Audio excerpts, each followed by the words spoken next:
It was just after 2 p.m. one warm Saturday afternoon.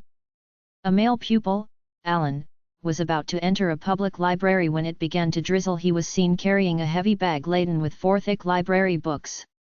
He had already finished reading the story books and was eager to borrow new ones. His thirst for knowledge continued unabated. As he trudged wearily with his heavy load, he was greeted by the air-conditioning coolness of the modern, well-lit library. The library was not packed. He was able to return his story books at ease. A minute later, Alan was seen browsing through books on adventure, exploration, espionage, earthquakes, phantom ships, and wildlife. After 20 minutes or so, his body gave in to fatigue and he went to look for a vacant seat. He found one and hastened to continue his reading pleasure. He found some of his favorite books on the vacant table and he sighed with relief.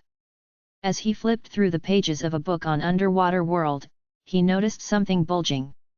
To his surprise, there were 6 crisp Singapore $50 banknotes in between the last 2 pages of the book.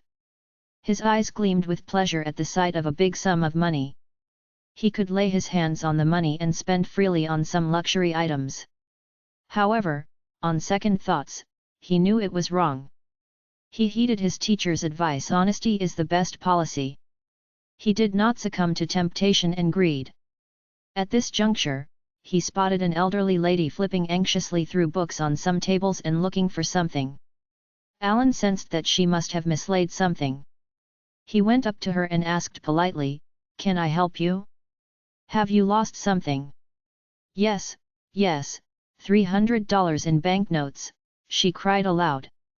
Alan at once produced $300 in banknotes and returned the money to her. She was so taken aback that her sadness soon gave way to joy of relief.